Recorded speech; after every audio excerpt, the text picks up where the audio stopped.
Hey, true believers. Chris Mack coming at you with Batman issue 125. This is the book that kicks off Zdarsky's run on Batman. And I gotta say, there's some interesting concepts. However, this book sadly did not wow me like it did with his run on Spider-Man or Daredevil. But with that said, playing devil's advocate, when Zdarsky started on, Friendly Neighborhood Spider-Man? No, Peter Parker, the Spectacular Spider-Man. His first 5 issues were terrible. And then he found his footing, and that Spider-Man run became pretty acclaimed. And then he just came right out of the gate with Daredevil. And I feel that's going to kind of happen with Batman, where he's kind of getting his feet wet with a new run because, he's been doing Marvel there for a while and was on Image. And now he's coming over to DC. So Batman, and even if you think about Scott Snyder, and then we're not going to talk about Tom King, but Scott Snyder, we all kind of had to get used to his work on Batman before we really appreciated like the Court of Owls, etc., so forth. Now, had to come all the way here to the back. Ignore that sound, that is coffee being made. So this is Failsafe Part 1. I had to come all the way to the back of the book. I hate when they do this, but it's Chip Zdarsky writing. Jorge Jimenez returns as the artist. Tomu Morey returns in colors. And Clayton Cowell returns as the, the letter. Here's everyone else working on the book with all the 6,100 freaking variants that no one gives a damn about. And Batman was created by Bill Finger with Bob Kane. Now, Bruce has this premonition of a dark future. And I like that they're kind of reutilizing here the 3 Jokers. So we have the Killing Joke version, the more modern, and then I think this one looks kind of like the Batman Beyond Joker. I could be wrong. Feel free to make fun of me down in the comments. But it's enough to wake him from his sleep. And he talks about, I never dream unless I want to use my subconscious to piece together a mystery. And I like how here it kind of sets the tone for the whole comic. He says the mystery is a future. But the mystery is my future. Sorry, that's why I'm brewing coffee, because I'm just not with the program quite yet. So he ends up calling Selina. And I guess at this point, I just do not care about reading Catwoman. Towards the end of Tynion's run, Tynion kind of ran with what Tom King set up with them being married. But they said, let's take a break, see where we are. Which I'm guessing they are officially done, because there's this guy named Valmont. I kind of looked him up. I don't care. I guess they are officially done, and Bruce just kind of checking up on her, because he says, I gotta go. It's clear my mind needs to let go of the past. There's a murder on the loose, so the future can wait. The present needs a firm hand. The city needs me to go to work. So I like that they were just kind of like, okay, we're getting the Bat-Cat stuff out of the way. Granted, I always was getting excited to see Batman and Catwoman get married. I thought that would be a great dynamic. And then Tom King kind of subverted all of us and gave us sad Batman for God knows how long that was. And then, when Tynion was kind of, okay, they're going to take a break, cool. But if they're not going to get together, I'm glad that we're just moving on past it. We come into a story of this shooter holding hostages. And I like how the GCPD is just like, are there any demands? And one of the police officers where he says he'll kill whoever goes in there. And the police officer's like, somehow I don't think it'll come to that. So the shooter's screaming. He's like, I swear to God. And Batman's like, not God. Not even close. And just the composition of these frames, dynamic, very awesome. And Batman being Batman tosses the dude out of the window. Of course, he gets caught by the grapple hook, but just the intensity of Batman. Now remember, with Alfred being gone and the underbroker and Punchline essentially draining almost all of Bruce's fortune, there's no reason for him to be Bruce Wayne. So he's just full tilt all the time Batman. Now, with that said, I'm not going to ruin what happened there, but I like that they kind of reintroduce Tim Drake. Now, one thing I will say that I'm a little disappointed when it comes to Tim is if we go all the way back to Tynion's run on Detective Comics at the beginning of Rebirth, Tim and Stephanie, they're wanting to further their relationship. Tim wants to get out of the Robin game. He wants to get out of Batman's life. And he tries to set up, what was it called, the Belfry or something like that, so that him and Stephanie could go on and flourish.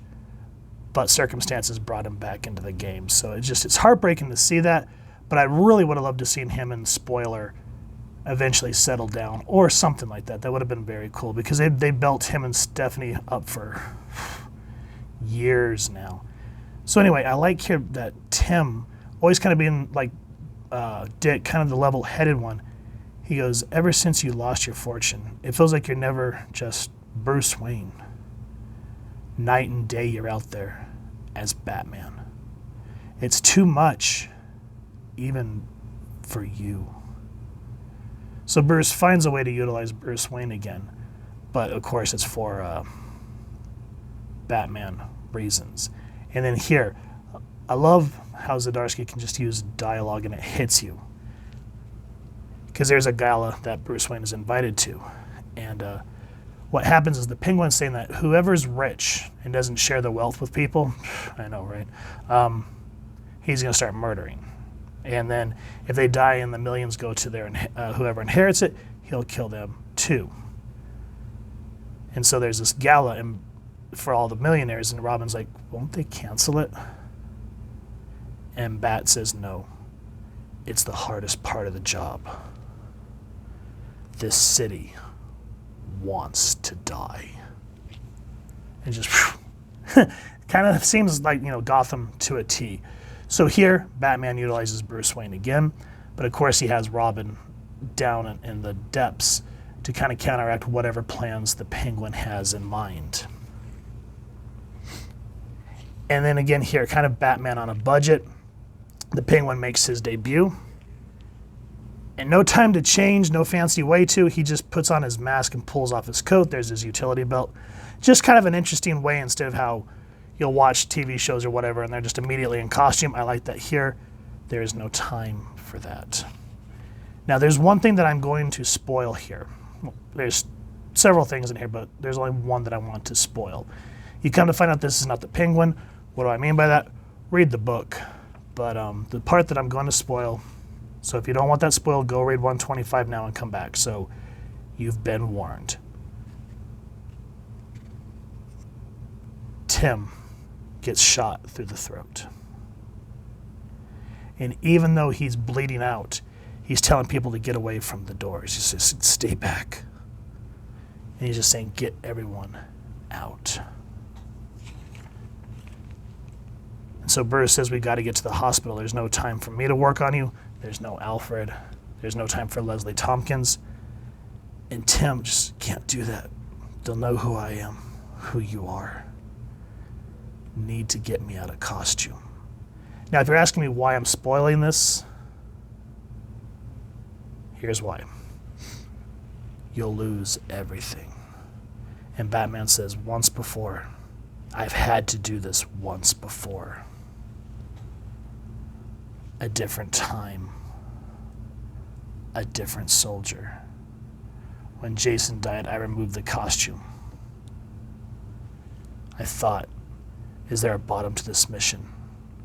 Can I really keep falling? And he says, I've debated just leaving Jason like that and letting the world know that I was Batman. But then he says, the mission. The damn mission.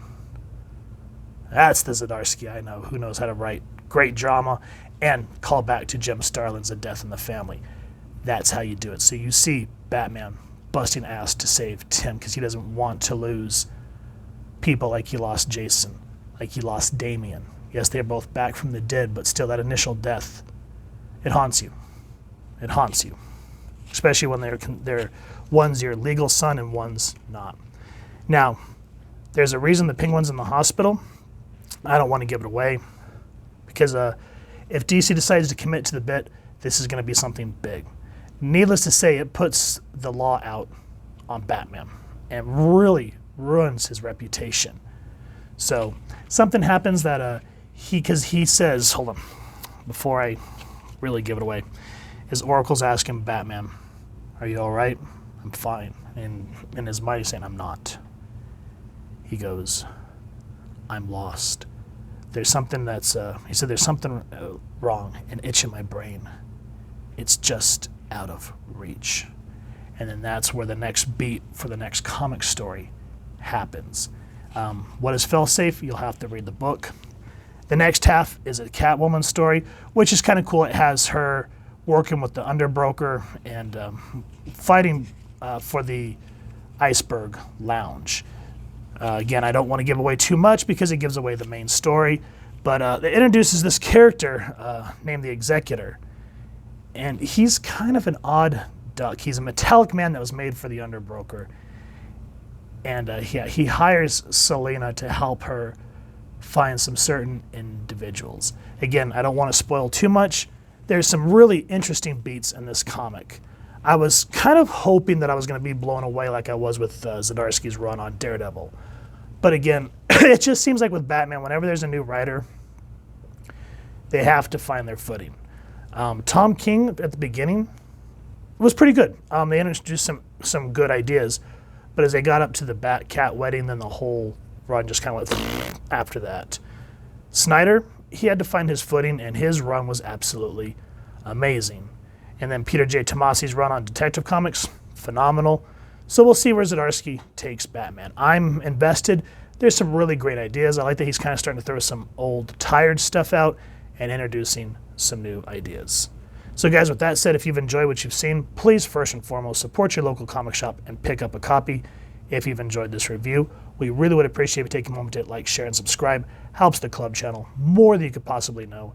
And if you wouldn't mind hitting that fancy little bat bell next to subscribe, that way as we continue to upload content, you guys get notified. Come to the channel, and we love talking with you all and hearing your thoughts and feedback down in the comments below or our social media pages, which I will make sure to leave the links down in the description. So with all that said, thank you so much for stopping by. Hope you all continue to have an absolutely amazing day reading, and happy hunting, true believers.